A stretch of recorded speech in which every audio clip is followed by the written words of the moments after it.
now about injunctions. We have an injunction and we're going into court tomorrow morning to fight this illegal, unconstitutional injunction. All we say to America is be true to what you said on paper. If I lived in China or even Russia or any totalitarian country, maybe I could understand some of these illegal injunctions.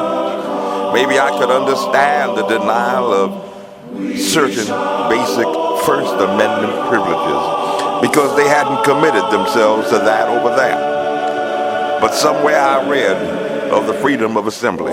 Somewhere I read of the freedom of speech. Somewhere I read of the freedom of the press. Somewhere I read that the greatness of America is the right to protest for right.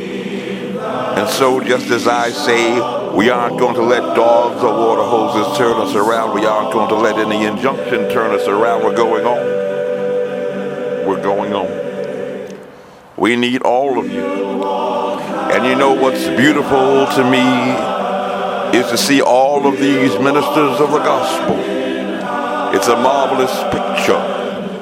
Who is it that is supposed to articulate the longings and aspirations of the people more than the preacher? Somehow the preacher must have a kind of fire shut up in his bones, and whenever injustice is around, he tell it. Somehow the preacher must be an Amos and saith, when God speaks.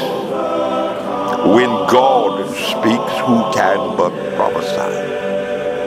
Again with Amos, let justice roll down like waters and righteousness like a mighty stream.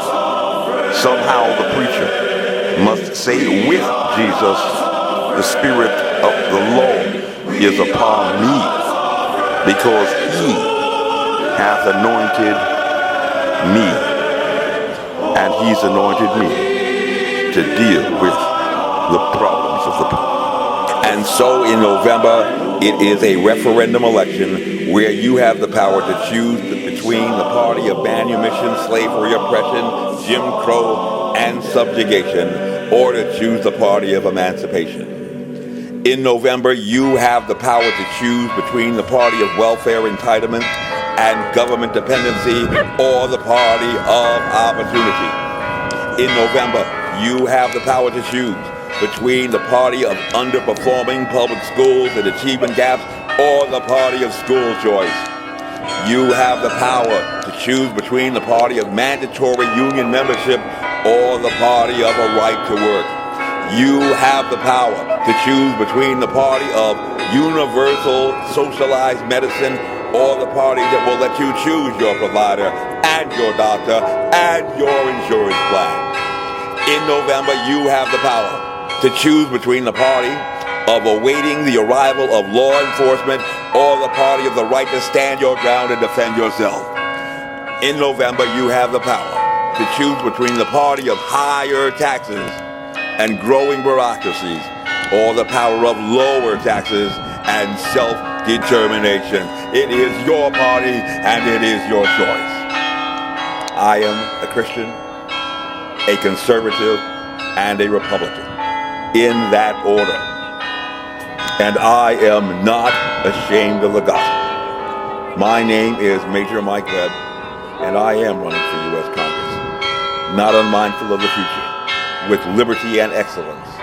Let's make America great again. Honest.